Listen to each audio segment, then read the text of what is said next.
Oh, it's so good to be back. Every day I marvel at how when you begin to step into places that you know you should be in, whether or not you control them, right? You grow and you become a better person. I invite you to like the channel and subscribe and hit the notifications button so that when we post, you will always get a notification. So today I'd like us to deal with who am I when I'm afraid. When we were in Sunday school, we were taught that fear stands for false evidence appearing real. And sometimes it's not always false evidence, but fear is that thing that takes over us and convinces us that something bad is coming, that we cannot handle, that we must protect ourselves from, right? Wrong in my book. I think fear is it's a phenomenal thing, right? But fear comes from the thought that I'm going to lose something, or I won't be good enough, or something will shift that I'm not ready for it to shift, and I will lose ground in one way or the other. Losing ground could be loss of possession, loss of someone you love, loss of influence and impact, looking foolish and stupid, and the list goes on. It's so many things. I mean, when we were young, we used to fear that when our periods came, we would stain our dresses and we would be teased. And for sure it happened. And Paul is very clear in scripture. He talks about that thing which I fear most overcame me.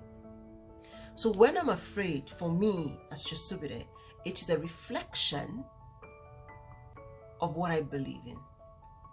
And when I dig, I normally find that it's premised on I don't know how to do something, or I am insufficiently prepared, or it has come at a greater intensity than I thought it would.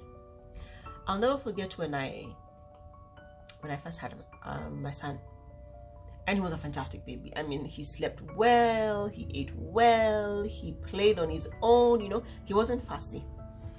Until one night, my friend, that night, I wasn't feeling well. My stomach was upset for some reason.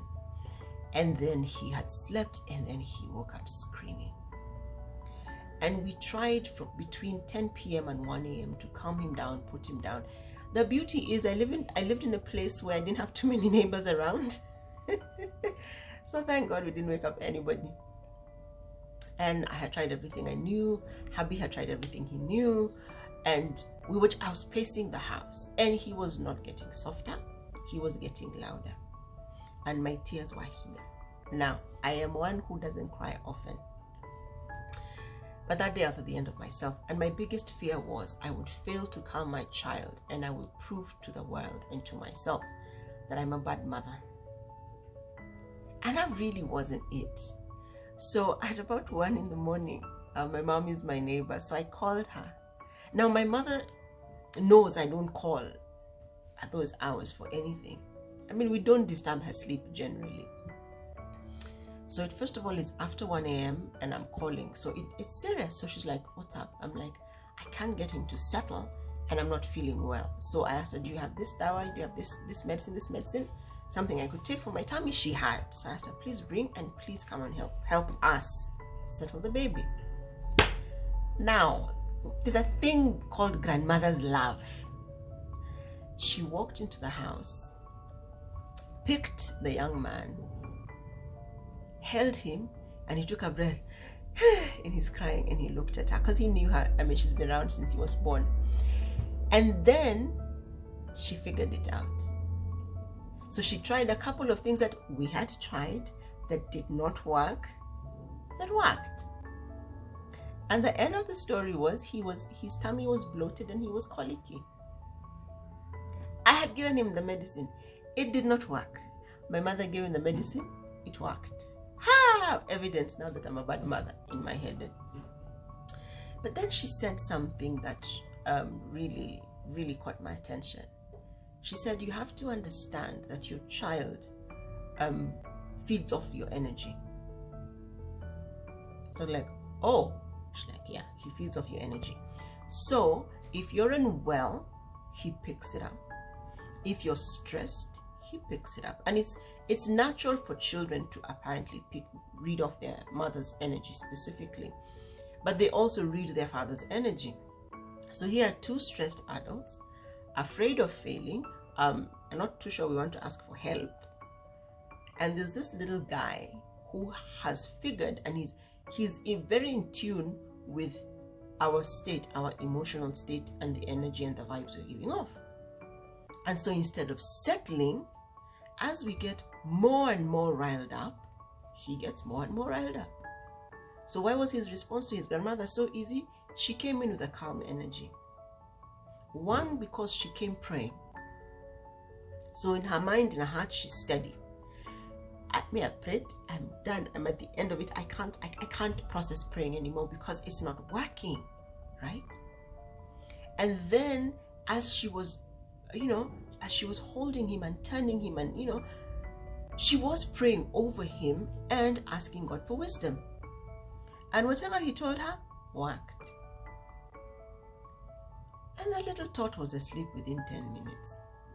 He had kept us up for so long. And I remember thinking to myself, I'm not built to do this.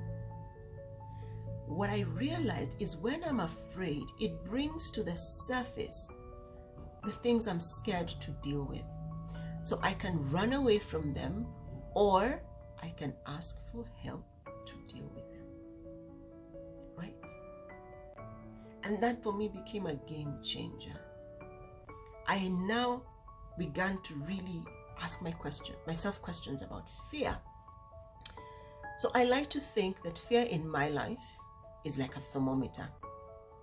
If Paul was right when he said, that thing I feared overcame me, or ran into my life, or entered, it means then that when I'm terrified about something, if I don't deal with it, it will come to pass. So let me give an example. I used to be terrified that we would never have enough money, we would never be comfortable. Allah, for many years it was like that. Haija. But when I began to say, based on teaching, solid teaching, that my God supplies all my needs according to his riches in glory, and that he gives me wisdom and power to overcome. And I would go to him and ask him, so there's no food in the fridge. How are we tackling that? We need 3 more clients. How are we doing that? And then doing that which he says. Not to, my God supplies all my needs according to his riches in glory, and then sit my bum on the chair and do nothing. No, that doesn't work. As I began facing the fear, I realized it's like a shadow. You're standing in front of a small light and you're small, but your shadow is so big. That's what fear is like. It comes masquerading as a mighty lion. It's probably an ant, if you don't deal with it. When you deal with it, you're able to see its actual size and its actual impact, and you're able to handle the rest. So who am I when I'm afraid? Shows the things that matter in life. And my response to fear must be to deal with the matter at hand. So I encourage you to deal and conquer fear every day.